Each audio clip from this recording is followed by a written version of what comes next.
ಮನೇಲೆ ಬಿಸಿಬೇಳೆ ಪೌಡರ್‌ನ ಮಾಡ್ಕೊಂಡು ಬಿಸಿಬೇಳೆ ಬಾತ್‌ನ ಹೇಗ್ ಮಾಡೋದು ಅಂತ ನೋಡೋಣ. ಟೇಸ್ಟ್ ಅಂತೂ ನೆಕ್ಸ್ಟ್ ಲೆವೆಲ್ ಅಲ್ಲಿ ಇರುತ್ತೆ. ಫ್ಲೇವರ್ ಕೂಡ ಅಷ್ಟೇ ಚೆನ್ನಾಗಿರುತ್ತೆ.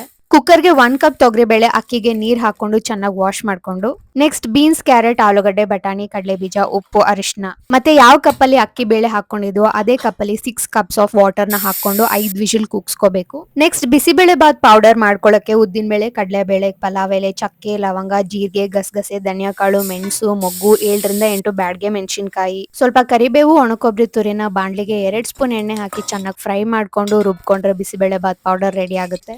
ನೆಕ್ಸ್ಟ್ ಅದೇ ಬಾಣಲಿಗೆ ಸ್ವಲ್ಪ ಎಣ್ಣೆ, ಸಾಸಿವೆ, ಗೋಡಂಬಿ, ಈರುಳ್ಳಿ, ಟೊಮೆಟೊ, ಕ್ಯಾಪ್ಸಿಕಮ್‌ನ ಹಾಕೊಂಡು ಚೆನ್ನಾಗಿ ಫ್ರೈ ಮಾಡ್ಕೊಂಡು ಜೀರ್ಣ ಶಕ್ತಿಗೆ ಸ್ವಲ್ಪ ಹಿಂಗ್ ಪೌಡರ್‌ನ ಹಾಕೊಳ್ತಾ ಇದೀನಿ. ಮತ್ತೆ ನಾವು ಮಾಡಿರೋಂತ ಬಿಸಿಬೇಳೆ ಬಾತ್ ಪೌಡರ್‌ನ ಹಾಕಿ ಸ್ವಲ್ಪ ಹುಣಸೆಹಣ್ಣಿನ ರಸ, ರುಚಿಗೆ ತಕ್ಕಷ್ಟು ಉಪ್ಪು, ಬೇಯಿಸ್ಕೊಂಡಿರೋಂತ ಬೇಳೆ ಮತ್ತೆ ತರಕಾರಿ, 1 ಸ್ಪೂನ್ ಬೆಲ್ಲನ ಹಾಕಿ ಒಂದು 5 ಮಿನಿಟ್ಸ್ ಕುಕ್ ಮಾಡ್ಕೊಂಡ್ರೆ ಬಿಸಿಬೇಳೆ ಬಾತ್ ರೆಡಿ ಆಗುತ್ತೆ. ಸ್ವಲ್ಪ time consuming but it's actually worth it, ಯಾಕಂದ್ರೆ ಟೇಸ್ಟ್ ನೆಕ್ಸ್ಟ್ ಲೆವೆಲ್ ಅಲ್ಲಿ ಇರುತ್ತೆ.